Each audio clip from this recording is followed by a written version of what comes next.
현박 목사의 아침 묵상 2022년 9월 15일 목요일 아침입니다. 오늘은 이사야 52장 13절로 15절 말씀을 통해서 이중성 이런 제목으로 말씀 묵상의 은혜를 나누겠습니다. 오늘은 목회사관학교가 진행되는 날입니다. 추석 명절로 한 주 쉬고 다시 시작되는 진짜 목사를 향한 열정의 발걸음들을 축복합니다. 아울러 멀리서부터 한 걸음에 달려오셔 선신해 주시는 모든 강사님들께 감사와 존경을 드립니다. 주님께서 모두를 축복하셔서 정말로 하나님의 거룩한 영광이 드러났으면 좋겠습니다. 아울러 이 일을 감당할 수 있도록 힘이 되어 주시는 후원자님들에게 하늘의 축복이 함께하기를 기도합니다. 어제 목회자 수련회 답사를 다녀왔습니다. 소중한 숙소를 제공하신 성림교회에 진심으로 감사를 드립니다. 모든 일정과 날씨 가운데 주님의 은혜와 평강 축복이 함께 있기를 기도합니다. 오늘 어떤 말씀으로 인도하실까? 본문에는 이사야에 나오는 66번째 예언의 말씀으로 예수님을 바라보는 사람들의 놀람에 대해 두 가지 변화를 말씀하고 있음이 주목됩니다. 먼저 주목해야 하는 것은 전에는으로 시작되는 놀라움입니다.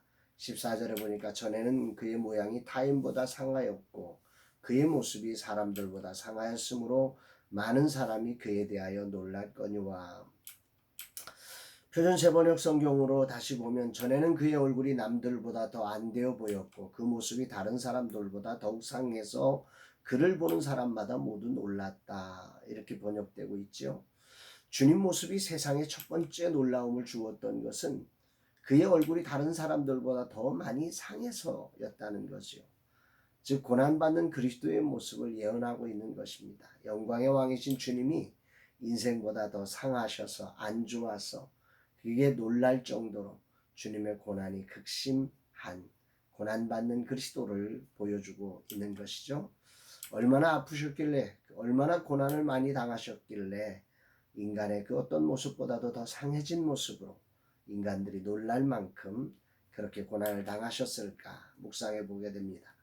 그러나 이 놀람은 새로운 놀람으로 바뀐다는 거죠. 15절에 그가 나라들을 놀라게 할 것이며 왕들은 그로 말미암아 그들의 입을 봉하리니 이는 그들이 아직 그들에게 전파되지 아니한 것을 볼 것이요 아직 듣지 못한 것을 깨달을 것입니다. 놀라게 될 건데 왜 놀라느냐? 아직 보지 못한 걸 보고 아직 듣지 못한 것을 보면서 그들은 놀라게 될 것이다. 고난으로 사람들에게 놀람을 주신 예수님은 그 고난의 가치를 통해서 나라들과 왕들을 놀람을 줄 것이다. 여기 놀라게 하다라고 하는 단어를 열방에 뿌릴 것이다. 이렇게 표현하고 있는데 즉 예수님의 고난의 피 흘림이 고난의 수치가 열방에 뿌리는 속죄의 피가 될 것이서 그로 인해서 정말 세상을 놀래킬 것이라는 거죠. 부정한 자로 고난을 받아 세상이 놀랐지만 그러나 그 고난의 피가 온 열방을 정결케 하는 속죄의 피가 되어서 온 열방과 왕들이 놀라게 될 것이라는 말씀을 증거하고 있습니다. 이 놀라운 사건에 세상은 입을 다물지 못하게 될 것이라고 합니다. 이 사건은 들어보지도 못한 사건이며 생각도 못한 놀라운 일로 보게 될 것이며 깨닫게 될 것이라고 하십니다. 그리고 그 예수님을 하나님께서 지극히 존귀하게 하실 것이다 말씀합니다. 13절 보라 내 종이 형통하리니 받들어 높이 들려 지극히 존귀하게 되리라. 이 말씀은 빌립보서에서 고백한 바울의 고백이 생각나게 하는 구절입니다. 빌립보서 2장 9절로 11절 이러므로 하나님이 그를 지극히 높여 모든 이름 위에 뛰어난 이름을 주사 하늘에 있는 자들과 땅에 있는 자들로 모든 무릎을 예수의 이름에 꿇게 하시고 모든 이름으로 예수 그리스도를 주라 시인하여 하나님 아버지께 영광을 돌리게 하셨느니라. 영광의 왕이신 분이 세상을 사는 어떤 사람보다 더 큰 고난과 모욕을 당해 놀라게 되었지만 그 일은 온 열방과 왕들이 놀랄 만한 세상을 구속하는 사건이 될 것이고 그렇게 순종하신 그리스도를 하나님께서 지극히 존귀하게 하실 것이라고 하는 예언인 것입니다. 나 같은 죄인을 포기하지 않으시고 구원하시기 위해 그 어떤 사람보다 더 상하시고 아파하신 주님을 먼저 묵상합니다. 그리고 그 고난은 그저 아픈 고난이 아니라 온 인류의 죄악을 대속하는 최고의 구원의 길이었음을 또한 묵상합니다.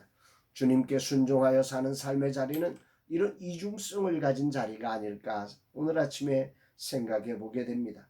이런 자리의 이중성 앞에 우리는 흔들립니다. 누구보다 더한 아픔의 자리라 혹시 하나님이 버리신 것은 아닐까 하는 두려움과 의심이 듭니다. 또한 그 영광의 자리가 온 세상과 임금들도 본 적도 들은 적도 없는 자리인지라 믿어지지 않아서 그 길을 걷기가 힘들기도 합니다. 오늘이라는 시간 주님을 묵상하며 주어진 나의 자리가 주는 이중성에 어느 하나도 놓치지 않고 온전한 순종으로 나아가는 날 되기를 간절히 기도해 봅니다. 주여 이 종이 흔들리지 않게 하소서. 주님이 주신 십자가를 온전히 지고 가게 하소서. 아울러 주님이 먼저 가서 준비하신 그곳에 온전히 이르게 하옵소서 고백하게 됩니다. 세상에서는 너희가 환난을 당하나 담대하라. 내가 세상을 이기었노라 말씀하신 주의 거룩한 말씀을 묵상케 됩니다. 사랑하는 여러분, 정말 주님의 거룩한 구원이 우리 모두에게 일어나게 이 거룩한 구원을 위해서 주님이 고난당하신 그리스도와 함께 대속의 그리스도, 왕되신 그리스도, 그분의 이중성이 있듯 우리의 삶에도 그런 이중성 속에 있는 놀라운 비밀을 알고 우리의 고난의 길을 기꺼이 그 이중성을 믿기에 걸어갈 수 있는 그런 믿음의 용기와 담대함이 우리 가운데 있기를 간절히 축복합니다. 사랑합니다, 여러분.